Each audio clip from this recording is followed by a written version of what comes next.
Good day, ladies and gentlemen. Welcome to the Genuine Parts Company fourth quarter and full year 2020 earnings conference call. At this time, all participants are on a listen-only mode. A question-and-answer session will follow the formal presentation. If anyone should require operator assistance during the conference, please press star zero on your telephone keypad. As a reminder, this conference is being recorded. At this time, I'd like to turn the conference over to Sid Jones, Senior Vice President, Investor Relations. Please go ahead, sir. Good morning, and thank you for joining us today for the Genuine Parts Company fourth quarter and full year 2020 conference call. With me today are Paul Donahue, our Chairman and Chief Executive Officer, Carol Yancey, our Executive Vice President and Chief Financial Officer, and Will Stengel, our newly appointed President.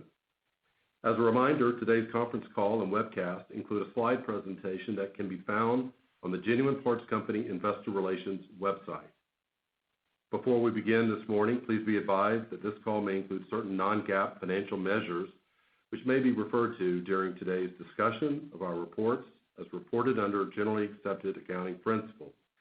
A reconciliation of these measures is provided in the earnings press release issued this morning, which is also posted in the investor section of our website. Today's call may also involve forward-looking statements regarding the company and its businesses. The company's actual results could differ materially from any forward-looking statements due to several important factors described in the company's latest SEC filings, including this morning's press release. The company assumes no obligation to update any forward-looking statements made during this call. Finally, consistent with the prior two quarters, we've accounted for the business products segment, S.P. Richards, as discontinued operations for all periods presented. Now, I'll turn the call over to Paul for his remarks. Thank you, Sid, and good morning, everyone. Welcome to our fourth quarter and full year 2020 earnings conference call. We appreciate you joining us today and hope you are all staying safe and well. Our fourth quarter results reflect the benefit of our ongoing strategic actions, despite the continued challenges of COVID-19. The GPC team was agile in adapting to dynamic conditions and executed on our initiatives to deliver customer value, operational efficiencies, and strong financial results. We are grateful to our 50,000 associates for their unwavering commitment to excellence while responding to unprecedented business and economic conditions, which have continued for nearly 12 months. Our operational focus is on ensuring a safe work environment, supporting our talented workforce, and further strengthening our strong culture. In January, we are pleased to promote Will Stengel to President, and we now welcome Will to this quarterly call. As our Chief Transformation Officer since 2019, Will helped our business units work to achieve a variety of strategic initiatives and significant cost savings in 2020. Will's vast skill set and relevant experience in his previous career with HD Supply have added tremendous value to our management team. His exceptional talent, proven leadership, and experience make Will an excellent choice as our company's next president, and we look forward to his future contributions. You will hear from both Will and Carol later in the call, and then we'll take your questions. So now turning to our fourth quarter financial results. Total sales for the quarter were $4.3 billion, down 1%, due in part to the continued challenges of COVID-19. While our automotive sales were strong in Asia-Pac, the pace of recovery slowed in Europe and North America relative to the previous quarter. Industrial sales grew progressively stronger during the final 3 months of 2020 and were much improved from the prior 2 quarters. We further improved gross margin, and in fact, the fourth quarter was our 13th consecutive quarter of gross margin expansion. In addition, we successfully took action to reduce costs, lowering our year-over-year operating expenses. For the quarter, we generated an additional $40 million in permanent cost savings and realized another $40 million in temporary savings related to our response to COVID-19. Our progress in these areas drove a 14% increase in total operating profit and an 8.8% operating margin. This 110 basis point improvement in operating margin from the fourth quarter of 2019 was supported by margin expansion in both the automotive and industrial segments. Our strong operating performance drove adjusted net income of $221 million and adjusted earnings per share of $1.52, up 20%. Due to ongoing working capital and debt financing initiatives, we also finished the quarter and year with a strong balance sheet, ample liquidity, and robust cash flow with $2 billion in cash from operations in 2020. Turning now to our business segments, automotive represented 66% of total sales in the fourth quarter, and industrial was 34%. By region, 73% of revenues were attributable to North America, with 16% in Europe and 11% in Asia Pac. Total sales for the global automotive group were $2.8 billion, a 1% increase from 2019, with comp sales down 2%. Segment profit margin was up 130 basis points, driven by improvement in each of our automotive operations. Fourth quarter sales were led by strong growth in Asia Pac, with continued retail and commercial sales momentum driving a second consecutive quarter of mid-teen sales comps. The Asia Pac team performed well all year and deserves a special shout out on their exceptional results. So congratulations and a big thank you to Rob Cameron and the entire automotive team down under. In Europe and North America, the surge in COVID cases led to more restrictions on mobility, and mild weather through most of the quarter pressured sales of seasonal items. A second lockdown in November significantly slowed sales activity across Europe, although sales gradually improved through December, driving flat comps for the quarter. We would add as well that despite the challenging conditions in Europe overall, our UK operations continued to outperform with solid results for the quarter. Additionally, the positive impact of our cost savings initiatives more than offset the sales pressure, and the European team produced a 100 basis point operating margin improvement. This caps a strong recovery in Europe's operating performance over the second half of 2020. In North America, our U.S. automotive total sales and comp sales declined approximately 6%. Despite the sales decrease, the U.S. team generated a 200 basis point improvement in operating profit margin. In Canada, quarterly sales were down slightly, comp sales declined 2%, and operating margin improved by 40 basis points. Growth in sales to our retail customers continued to outperform expectations, while sales to the DIFM segment remained challenged. Through the quarter, DIY sales were strong, driven by COVID-related shifts in consumer behavior and stimulus payments, and stronger NAPA sales positioning resulting from several key initiatives. These include our ongoing store refreshes, investment in retail specialists, the benefit of our NAPA Rewards program with 12.5 million active members, targeted promotions, and enhanced merchandising initiatives. In addition, our growing omni-channel capabilities, including direct-to-customer shipping from select suppliers, enabled our team to double our online sales volume from pre-pandemic levels. DIFM sales were down from 2019 as a slow recovery in miles driven, mild temperatures, and continued pressure in our large fleet and government customer segment weighed on sales demand.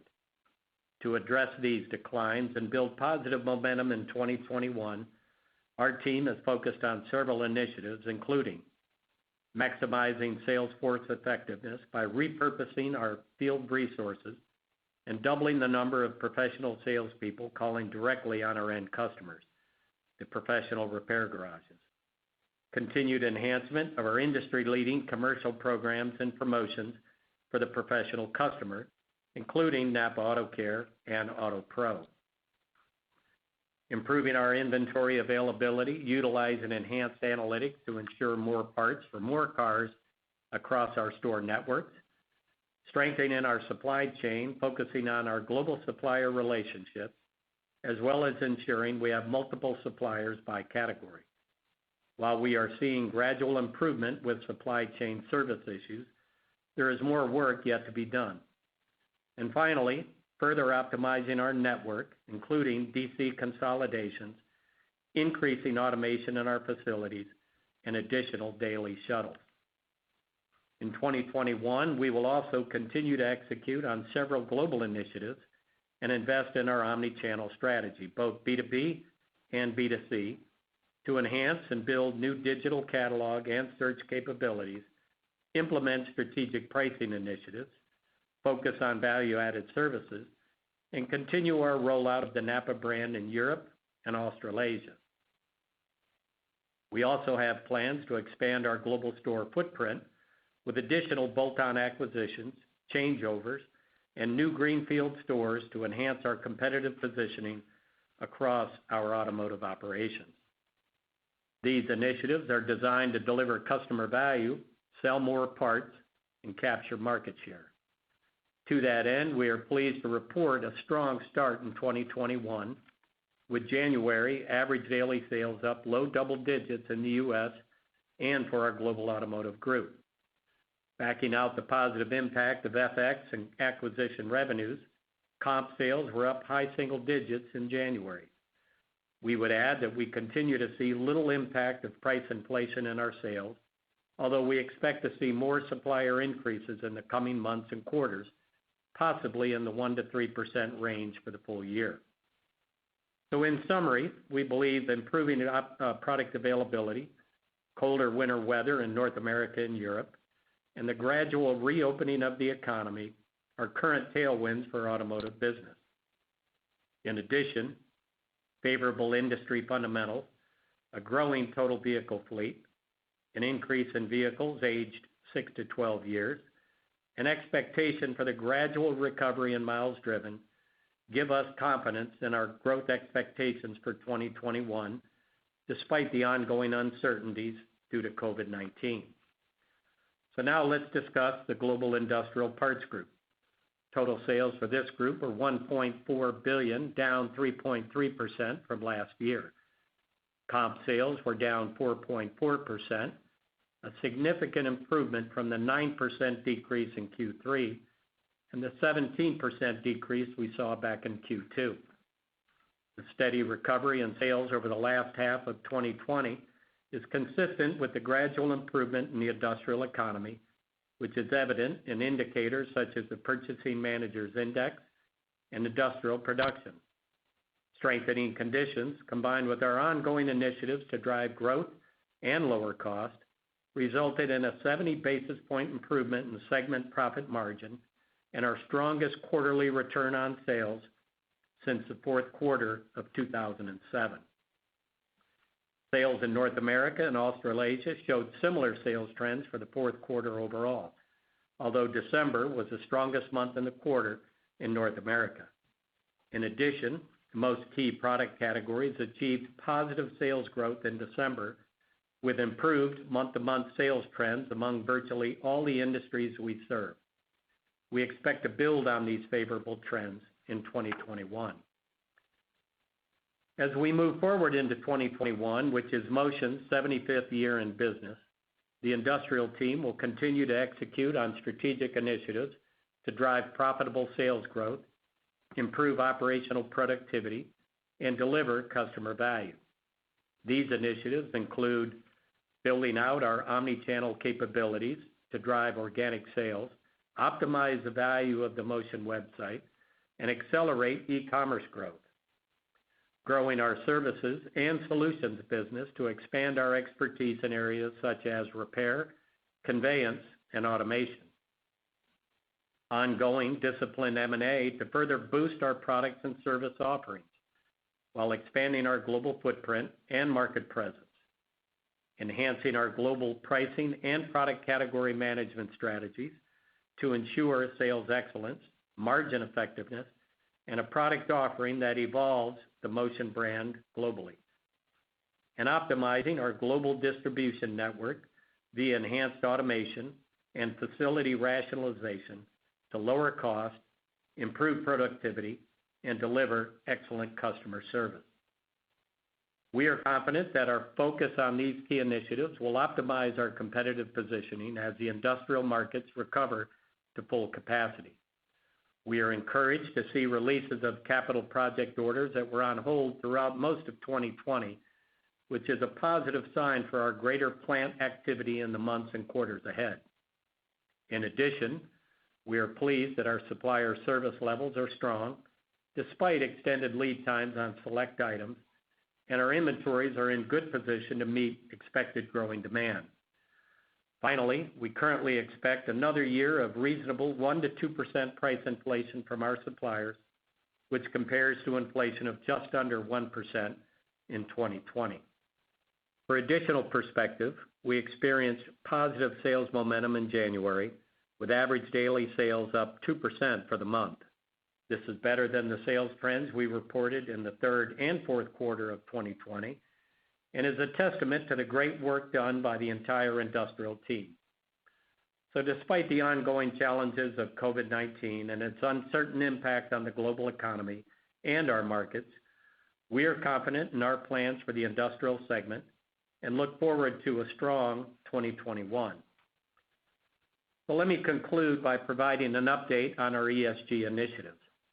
At GPC, we embrace our responsibility to innovate in ways that also benefit our environment, our associates, and the communities in which we operate.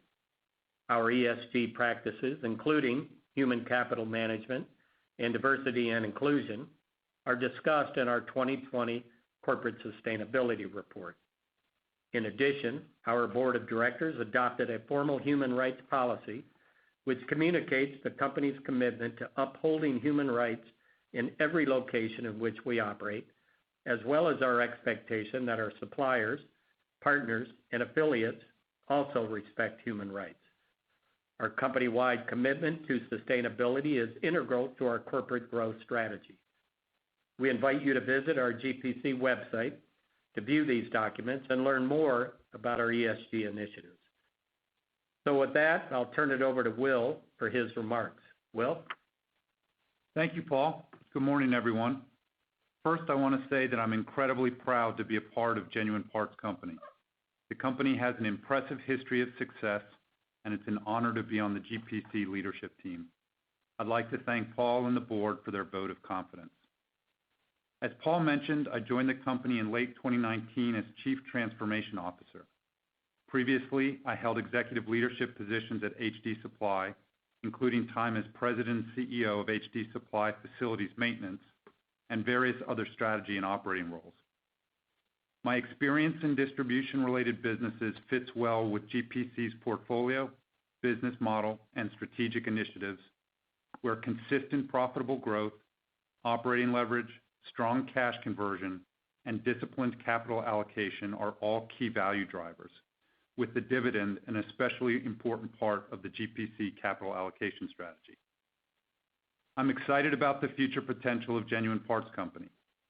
Each of our GPC businesses enjoy leadership positions within attractive fragmented markets with scale and capabilities to win.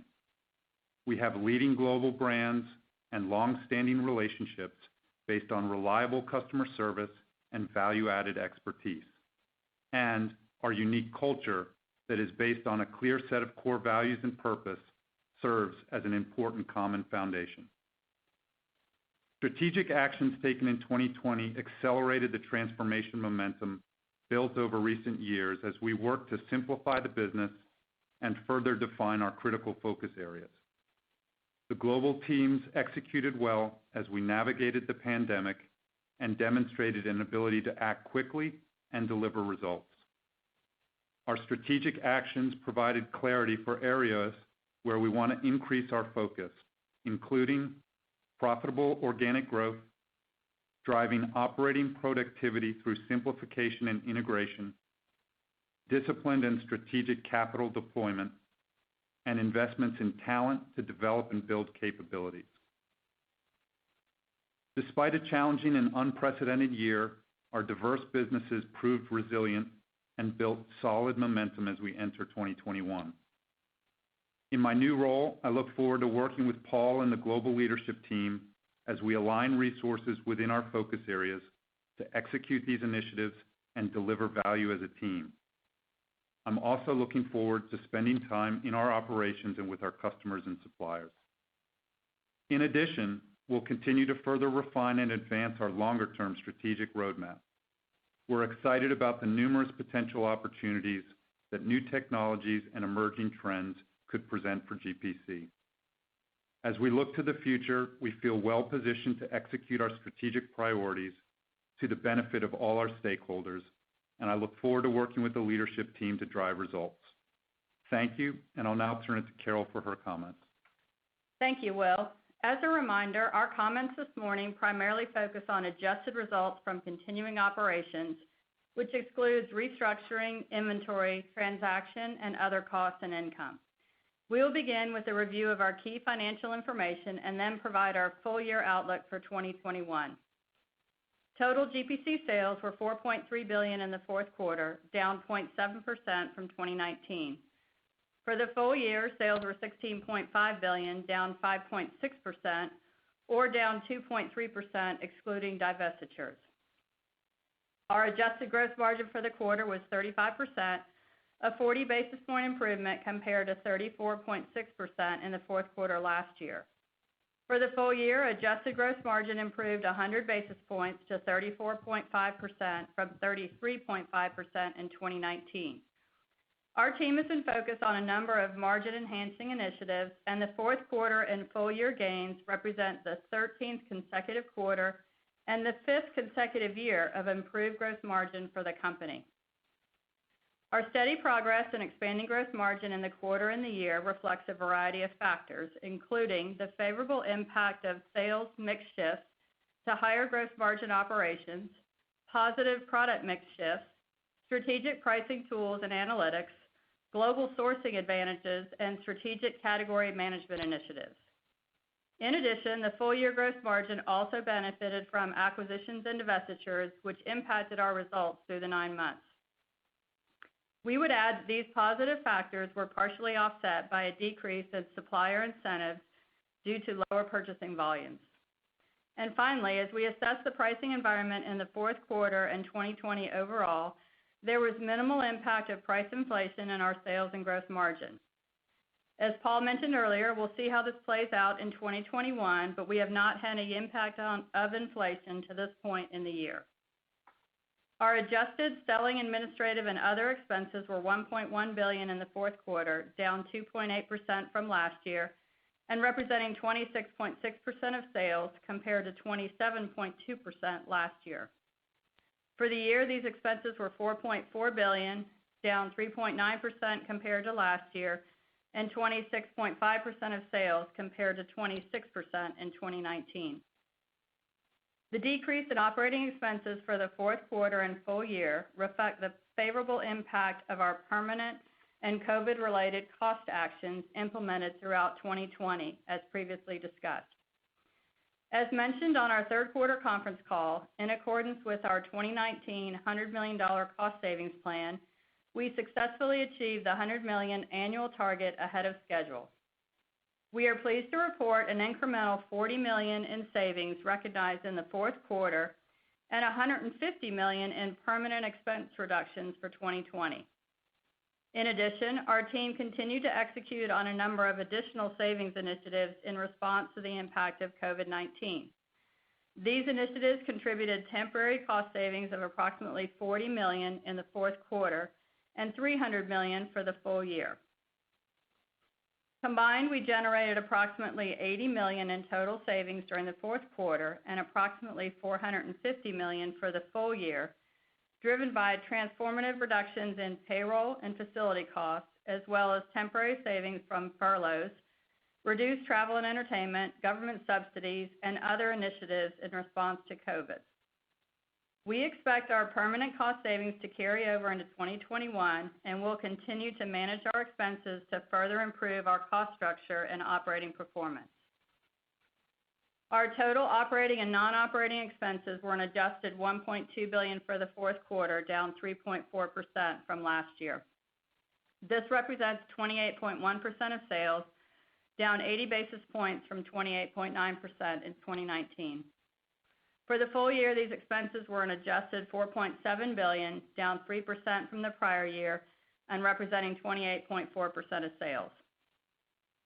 Our total segment profit in the fourth quarter was $374 million, up 14% on a 1% sales decrease, and our segment profit margin was 8.8% compared to 7.7% last year, for a strong increase of 110 basis points. For the full year, segment profit was $1.3 billion, up 3% compared to 2019, and our segment profit margin was 8.2% compared to 7.8% in the prior year. This represents our strongest full-year segment profit margin since 2015.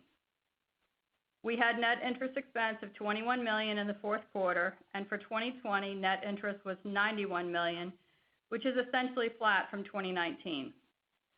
In 2021, we expect net interest of $70 to $72 million, which is down from 2020 due to lower interest rates related to our new debt agreements negotiated in the fourth quarter, as well as the expectation for lower debt levels. The corporate expense line was $33 million in the fourth quarter, down from $37 million in 2019, and for the year, these expenses were $150 million. We currently expect our corporate expense to be in the $150 million range again in 2021. Our adjusted tax rate for the fourth quarter was 25.1%, an increase from 24.6% in the prior year period. For the year, our adjusted tax rate was 24.5% and in line with 2019.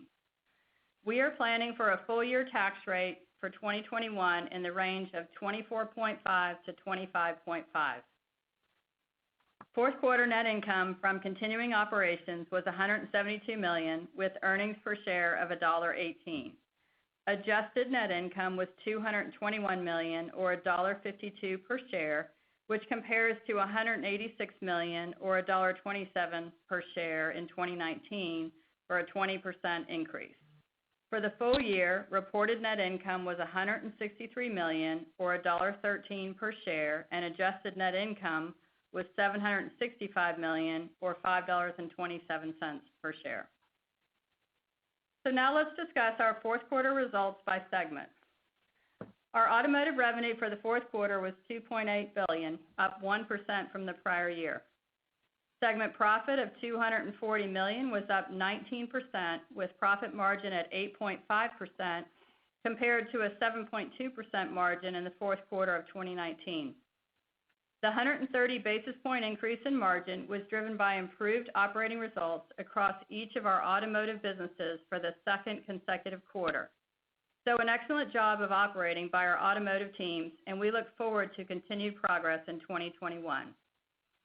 Our industrial sales were $1.4 billion in the quarter, a 3.3% decrease from Q4 of 2019, and significantly improved from the sales declines in the second and third quarter. Segment profit of $133 million was up 5% from a year ago, and the profit margin was up 70 basis points to 9.3% compared to 8.6% last year. The improved margin for industrial reflects gains in both our North American and Australasian industrial businesses for the second consecutive quarter, so strong operating results for industrial, which we expect to continue in 2021. So now we'll turn our comments to the balance sheet. We continue to closely manage our accounts receivable, inventory, and accounts payable to improve our working capital position. In the fourth quarter, we sold $300 million in receivables for a total of $800 million sold in 2020 under an accounts receivable sales agreement. Our total accounts receivable is down 36% from 2019, and we remain pleased with the quality of our receivables. Our inventory at December 31st of 2020 was up 2% from the prior year, and accounts payable increased 5%, improving our AP to inventory ratio to 118% in 2020 from 114% in 2019. We are pleased with the progress our team is making to strengthen our supply chain, and in 2020, these key accounts were a source of cash from operations, and our total working capital was 7% of revenues. We repaid $230 million of debt in the fourth quarter, and our total debt of $2.7 billion at December 31st, 2020 is down $749 million, or 22%, from the $3.4 billion in 2019. During the fourth quarter, we further improved our debt position with new public debt and a new revolving credit agreement that provided for expanded credit capacity and more favorable rates. We closed the year with $2.9 billion in available liquidity, which is up from $1.3 billion at December 31st, 2019. Through our efforts in these and other areas, we generated a robust $2 billion in cash from operations in 2020, which is up from $833 million in 2019. Our free cash flow was $1.9 billion, an increase from $555 million in 2019. While we selectively scaled back our near-term plans for capital deployment in early April of 2020 to conserve cash through COVID-19, we were very committed to several key priorities for cash, which we believe serves to maximize shareholder value. Our key priorities include the reinvestment in our businesses via capital expenditures, M&A, share repurchases, and the dividend. We have deployed $4.7 billion in capital across these areas over the last 4 years. In 2020, we reduced our original $300 million in CapEx plan by 50% and invested $154 million in essential capital expenditures, which was down from $278 million in 2019. For 2021, we expect to resume more normal levels of reinvestments in our businesses and are planning for total capital expenditures in the range of $275 million to $325 million for the year.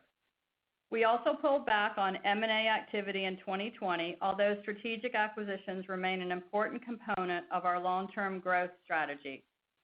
In 2020, we used $69 million in cash to acquire several small businesses, and in 2021, we expect to make additional strategic bolt-on acquisitions to complement our global automotive and industrial segments. As a reminder, we have not considered any of these future acquisitions in our 2021 outlook. The company has paid a cash dividend to shareholders every year since going public in 1928. Earlier this week, our board approved a $3.26 per share annual dividend for 2021, representing our 65th consecutive annual increase in the dividend. This represents a 3% increase from the $3.16 per share paid in 2020. In 2020, we repurchased 1.1 million shares of our common stock prior to suspending our share repurchases amid the pandemic. As of December 31st, 2020, we were authorized to repurchase up to 14.5 million additional shares, and we expect to make additional opportunistic share repurchases again in 2021. Turning to our outlook for 2021, we are reinstating our practice of providing full-year guidance. In arriving at our full-year 2021 guidance, we considered several factors, including our past performance, current growth plans and strategic initiatives, recent business trends, and the global economic outlook.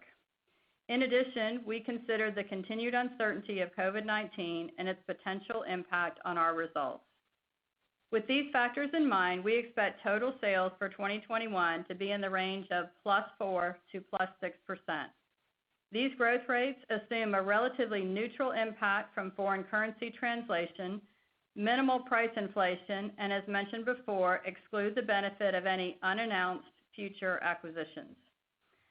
By business, we are guiding to +4% to +6% total sales growth for the automotive segment, including +3% to +5% comp sales growth, and a total sales increase of +3% to +5% for the industrial segment, including an increase in comp sales of +2% to +4%.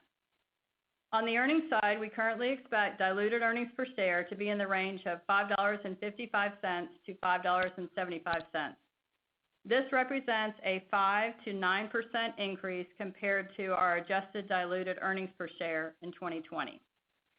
We move forward into 2021 confident in our strategic plans and initiatives to meet or exceed these targeted results and deliver value. In addition, we believe that the underlying industry fundamentals for our global automotive and industrial segments are favorable and will continue to provide us with sustained long-term growth opportunities. So that's our financial update, and we look forward to reporting on further improvement in our financial performance throughout 2021. Thank you, and I'll now turn it back over to Paul. Thank you, Carol. Looking back on the quarter and the year, we are proud of our team for their continued focus on executing our strategic growth initiatives and cost actions. The GPC team and our automotive and industrial business proved resilient in meeting the challenges presented by the COVID-19 pandemic. We closed the year strong with a strong financial performance. We want to thank each of our GPC team members for their continued support, dedication, and commitment to serving customers and being the best. We enter 2021 as a stronger, more agile company with streamlined operations and a more optimized portfolio focused on the global automotive and industrial businesses. We are well positioned with a stronger balance sheet and strategic plan to capture profitable growth, generate strong cash flow, and drive shareholder value. We are off to a solid start to the year with global automotive sales growth, an ongoing industrial recovery, and operational improvements. With the continued rollout of COVID-19 vaccines, we look forward to a global recovery from the pandemic and a strengthening economy. For all these reasons, the GPC team is excited about 2021, and we look forward to reporting on our progress as we move through the year. So thank you for your interest in Genuine Parts Company, and with that, we'll turn it back to the operator for your questions. Thank you. Ladies and gentlemen, at this time, we will be conducting a question-and-answer session. If you'd like to ask a question, you may press star 1 on your telephone keypad. A confirmation tone will indicate your line is in the question queue. You may press star 2 if you would like to remove your questions from the queue. For participants using speaker equipment, it may be necessary to pick up your handset before pressing the star key. Our first question comes from the line of Bret Jordan with Jefferies. Please proceed with your question. Hey, good morning, guys. Morning, Brett. Morning, Brett. When you look at the NAPA U.S. trends, I guess it wasn't quite clear on the commentary. It sounded as if December ended flattish or December ended up. And I think, could you talk a little bit, about regional performance as well as NAPA company-owned stores versus independents in the fourth quarter? Happy to do so, Brett. And let me start with the company store versus our independents. Our company store slightly outperformed our independents in the quarter. We've seen that already reverse in the other direction in January. That'll flip month to month, quarter to quarter. So no real big news there. Regionality, what we saw in the quarter was kind of consistent with what we've been seeing. We saw really good performance out west. I'm really proud of our Western division and the job that group is doing. Our Mountain team, as they have all year, had a solid quarter. And the Mountain, Brett, just FYI, they stretch from Colorado, Montana, all the way down to Texas. We saw some softness in the southeast. We saw a little softness in the northeast as well. In relation to your question about the cadence of the quarter and December specifically, we started out the quarter okay. And I'm assuming that question was around U.S. automotive, Brett? Yeah, that was U.S. Yeah. October, started out okay, pretty much in line with September. We saw softness in December, and then we saw softness in December as well. I think the first couple of months were probably more related to a little bit warmer weather than especially in November. Plus, we saw a little bit of a COVID resurgence in the U.S. December is a bit unique, Brett, and if you remember, we had a big December a year ago, 2019. We were going up against some pretty tough comps, so that certainly impacted December as well. But look, here's the good news, Brett, for us and the NAPA team is we had a really strong rebound in January, both DIY and DIFM, which we're really pleased to see the commercial business bouncing back in January, and that's carrying into February as well. Okay, great. And questions on the supply chain. It sounded as if you were saying maybe there's a couple of categories where stock levels could be better. Is there anything to call out there? I mean, it sounds like batteries have been a great category this winter, but maybe some supply constraints there. I mean, are there any standout, categories we should be looking at? Well, you hit the first one, Brett. We have had, and we did have a good year in our battery business, and I expect with this cold weather, we're going to see even a greater surge in our battery business. But supply has been a challenge, and I think you've heard that elsewhere. Pleased to say we're not seeing that in Europe. We have a strong battery business. We actually just launched the Napa battery across Europe. We have our suppliers taking good care of us over there, and we're seeing really good business across Europe in the battery business. But that would be the call out. There's a couple of other suppliers that are impacting us. And look, these guys are battling labor shortages due to COVID, some shortages of raw materials. So I understand they got their challenges, and we're hoping to see improvement here as we roll into 21. And I guess just a quick follow-up on your Europe comment. It sounded as if you'd said both the U.S. and Europe had sequentially softened a little bit from the third quarter. But could you talk a little bit how you saw Europe roll through the fourth quarter and maybe their trends into January? Yeah, so Europe, they started out really strong. As you know, they had a great third quarter, mid-double-digit increase, Brett. We had a good October. They were up high single digits in October. We saw a big reversal in November, a double-digit swing from October as Europe locked down due to COVID. So we saw the third wave come through, and that just, kind of knocked the wind out of our sales. December bounced back a bit from that softer November. But again, good news, much like North America, we saw a nice rebound in January, and our European team was up a strong mid-single digit. So we're encouraged, and we got a lot of good things going on with AAG. I would really, Brett, call out our UK team. They had a really strong year despite some pretty severe lockdowns during the course of the year. But again, I couldn't be more proud of our UK team. Great. Appreciate it. Thank you. You bet. Thanks, Brett. Our next question comes from the line of Chris Horvers with J.P. Morgan. Please proceed with your question. Thanks. Good morning, everybody. Morning. So first, a follow-up question. First of all, follow-up question. So as you talked about the year-to-date in the U.S., you mentioned Do It For Me, the pro business getting better. Did that turn positive so far in January and February? Yeah, absolutely. Yeah, we had a double-digit increase in January, and we saw it on both sides of the counter, Chris. We saw it in DIY. As we did most of 2020, our DIY business was strong, like most in the industry. But where we struggled a bit in 20 was in our commercial business. And our commercial business, I think, is a bit unique compared to most. It's very, very heavy commercial, fleet, government, municipalities. But again, really pleased to see that business turn positive in the month of January. And I'm hopeful, Chris, with this, some of the weather we're seeing and the reopening of the economies and the vaccines getting out there, that and along with a little bit of a lift in miles driven, we'll see some resurgence in our DIFM business.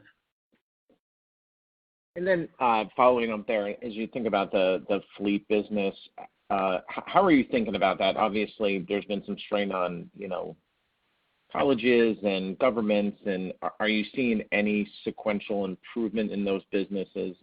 Presumably, they remain negative. And how are you thinking about the outlook in 21? Well, we do think we'll see improvement overall in that fleet business in 21, and January certainly is a good indicator.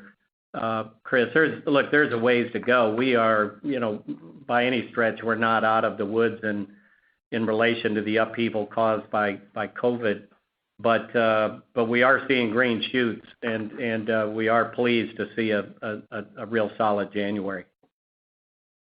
Yeah, understood. And then on the industrial business, if you're up 2% in January, that's not stimulus driven, and you're guiding, I think, 3 to 5% comps or 2 to 4% comps in that business in 2021, and you did a down 8 in 2020. So is there something that you're seeing there that provides caution why you wouldn't expect higher same-store sales in that segment, or is that you're just trying to be conservative given the unknown of COVID? Well, look, Chris, there is a little, certainly a bit of conservatism built into those numbers. We feel really good about the prospects for a strong recovery in our industrial business in 21. We've seen now 8 straight months of PMI. We generally trail that metric by a few months. So yeah, we feel good, especially when you look back at 2020. Q2 we were down 17, Q3 down 9, and Q4 down 3, and then post a positive January. But that conservatism that you kind of referred to, Chris. Again, we're not out of the woods. We're still seeing some plants shut down just in the last couple of weeks. We do a big business with the OE automotive plants. We've seen a number of those shut down to raw material shortages. We're still pressured in the Southwest with oil and gas. So yeah, we feel good, but we're also seeing still just a few headwinds out there on the industrial side.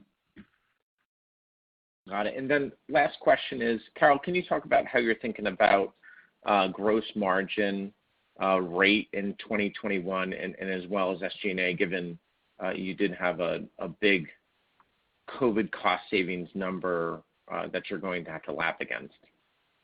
Yeah, happy to. As far as gross margin, and look, the team, we couldn't be more pleased with what we've done in the gross margin area. We have, and you saw we finally anniversaried the impact from acquisitions and divestitures, so our core gross profit in Q4, really pleased to see our initiatives working. We do expect as we look ahead to have continued improvement in gross profit. May not be at the level that it's been, but we would expect to see continued gross margin improvement. And we've called out the initiatives in that area before, from product mix and strategic category management and even our pricing and global sourcing. And then I'll make a few comments on SG&A and then maybe let Will talk about what we're going to see for 2021. And you're right, we did have the temporary cost savings, but more importantly, our permanent cost savings of $150 million do roll into 2021. And we expect to, while some of those, certainly the temporary savings, come back in, when you look at our outlook for 2021 on SG&A, we have improvement when you go back to, say, the 2019 levels. So we really have permanently, reduced our cost structure, if you will. But having said that, there's still things we're working on that we're going to see headwinds in terms of payroll and freight. And I'll maybe let Will talk about a few things we're doing to maybe offset some of those headwinds. Yeah, Chris, so maybe just back on gross margin. I mean, gross margin is going to continue to be a focus for us as we move forward. I think in the prepared remarks, we did a nice job of laying out kind of some of the details in terms of what that means. But category management around pricing, global sourcing, et cetera, will be important priorities for us as we move forward. On the SG&A, there's really kind of two ways to think about it. First is the importance, as Carol alluded to, of keeping these temporary cost savings out, so converting them from temporary to permanent, and that's a daily activity that we work on with the teams here. But then obviously very discrete productivity initiatives around the globe around SG&A, ranging from labor productivity in DCs, evaluating and analyzing indirect spend, low-cost country opportunities for back office functions, et cetera. So we've got a laundry list of very tactical actions, and we're excited about the momentum that we've got. Understood. Thanks very much. Thanks, Chris. Thanks.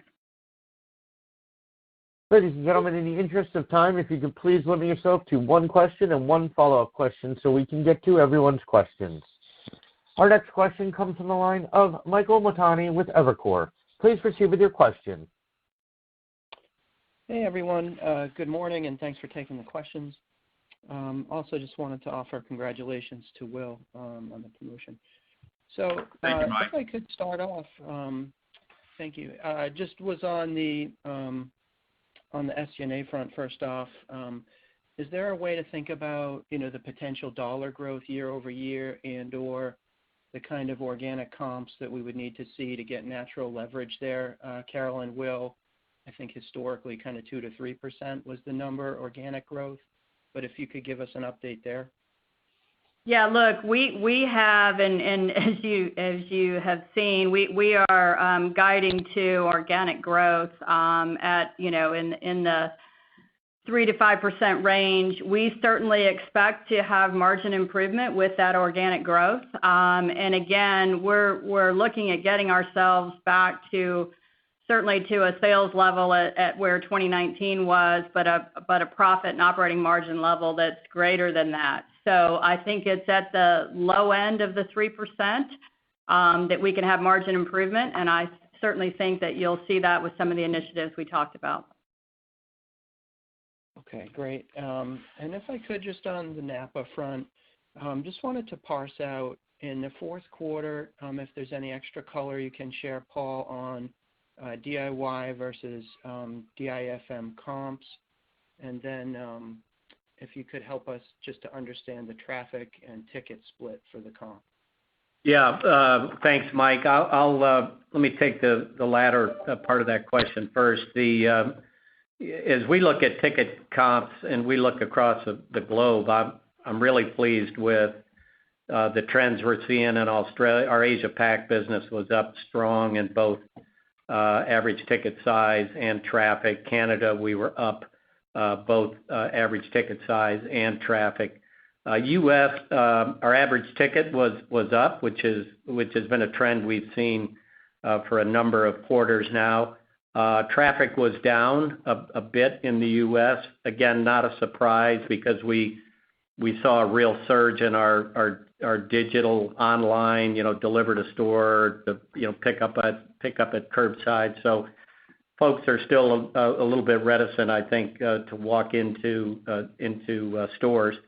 And then the other question, Mike, you asked was around DIY, DIFM in the quarter in Q4. Mm-hmm. What we saw was much like we had seen throughout the year, or the latter part of the year, I should say, which DIY held up strong, and DIFM was certainly pressured in the quarter.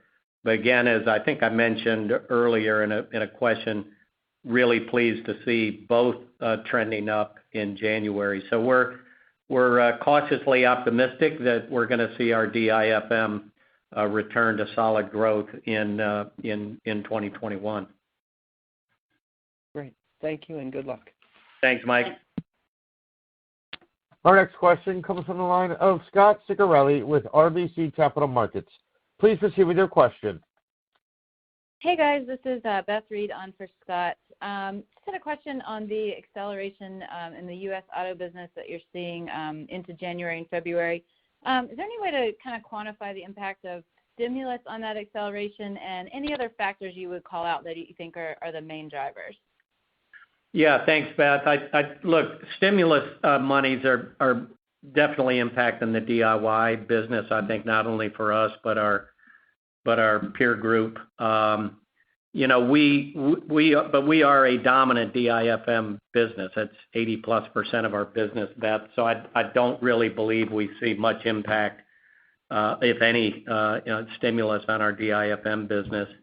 I think if I were to point to perhaps some of the lift that we're seeing early in the year.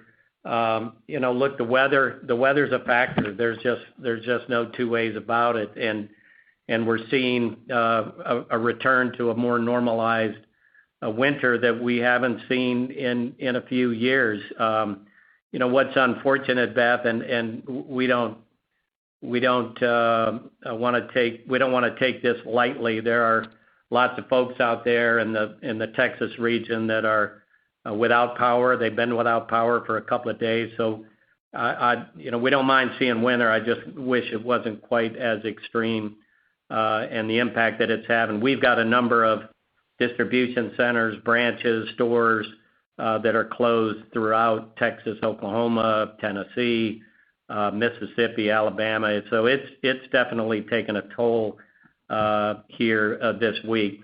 We'll see the long-term impact of a really cold weather, and it'll show up months down the road when parts begin to fail as a result of some of this really brutally cold winter. All right, got it. And then just a quick clarification. Did you say January trends had largely kind of continued into February? Well, they certainly did. But what we're seeing right now is with the number of DC closures we're across Texas and the other states I just mentioned, along with many of our industrial branches. I think the number I saw yesterday, Beth, we had about 90 of our industrial branches were closed. So it's going to have a little bit of an impact, probably for a couple of days.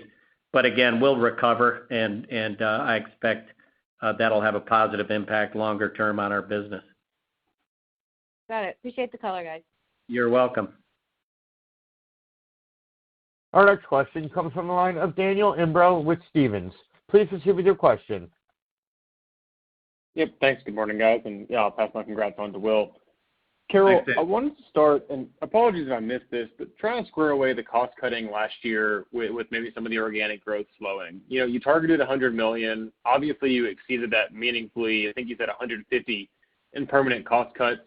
As you look back with hindsight, is it possible in some places you may have cut too deep, and that's part of the reason for the organic growth slowdown? And then if not, can you maybe share some detail on where you did remove the cost so we can better understand why that isn't impacting service levels?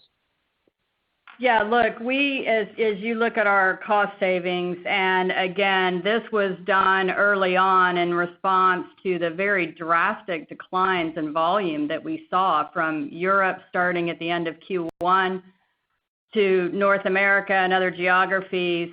We had, Q2 was one of our worst quarters ever in the company's history.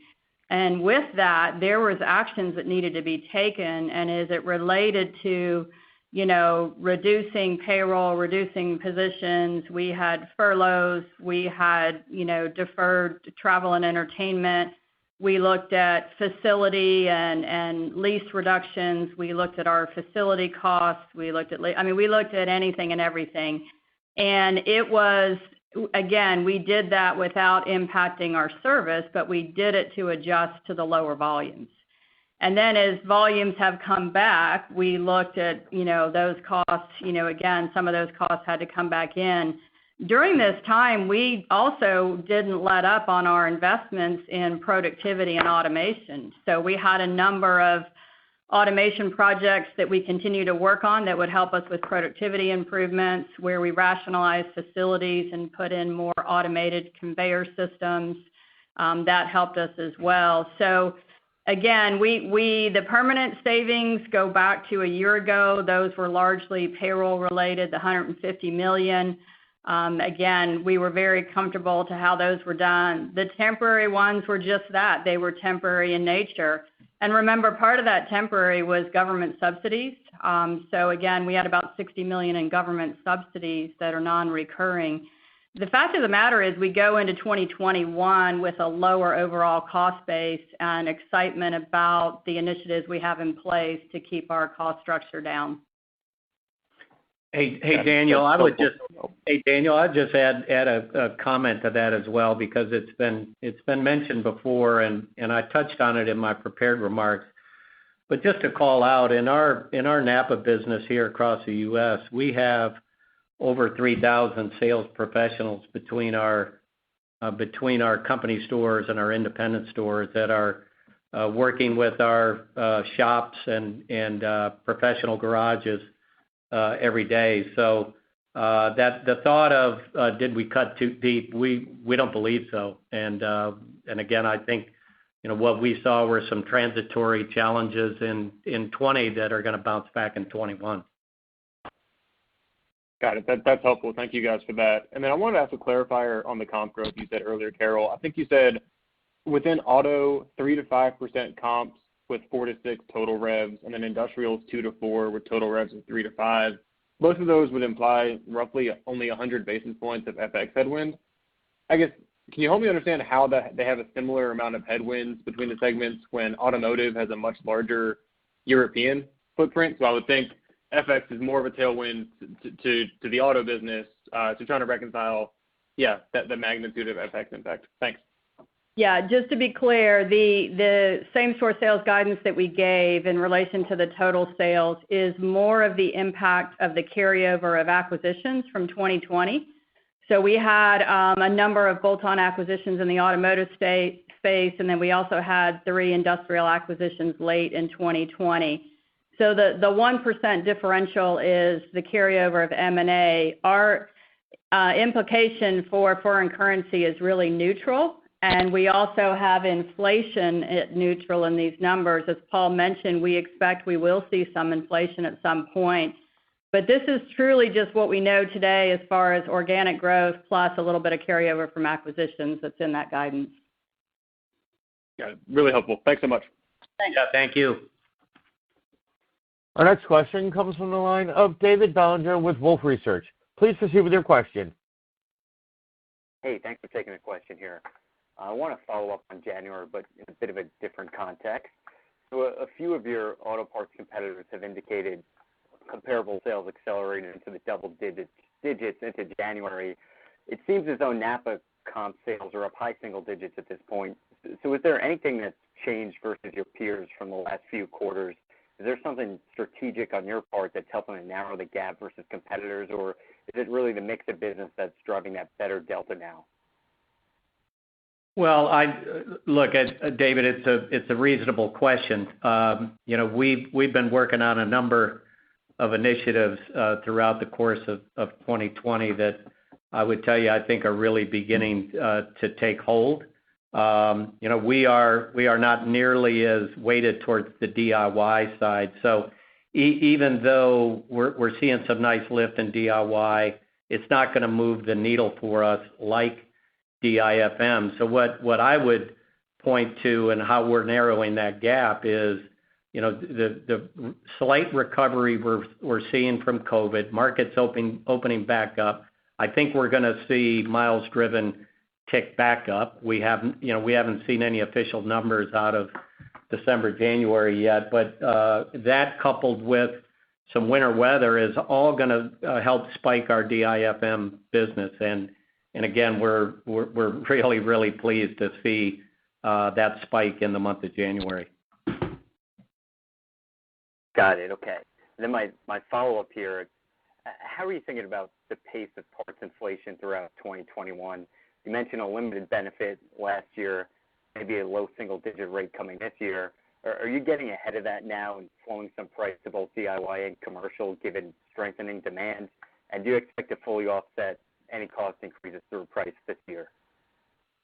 Yeah, look, we are getting early indication from our suppliers. I mean, look, our suppliers, as Paul mentioned, they're facing raw material increases, freight and ocean cargo, and just the significant increases that our suppliers are facing, labor shortages, labor inflation. We are hearing that our suppliers are discussing price increases. We believe, certainly in automotive, it's been very rational, and as these price increases come, that they will get passed through. Also on the industrial side, our teams are trying to stay ahead of that and doing a lot of things to make sure that those when they do get the pricing, they can pass them along. I would tell you they'll probably be more second half weighted. Again, some of this is managing through the uncertainty right now, but probably more second half weighted. So the 1 to 3%, if you will, is on a full year basis, but probably more second half. But again, that's not in any of our numbers. And the last thing I would just add, and you heard Will talk about it, our teams have so many terrific initiatives going on in the gross margin area, especially in terms of pricing. So we're a lot more agile today. We have a lot more analytics and a lot more strategic pricing initiatives that'll help us offset this as well. Thank you. Appreciate the details. Thank you. There are no further questions in the queue. I'd like to turn the call back to management for closing remarks.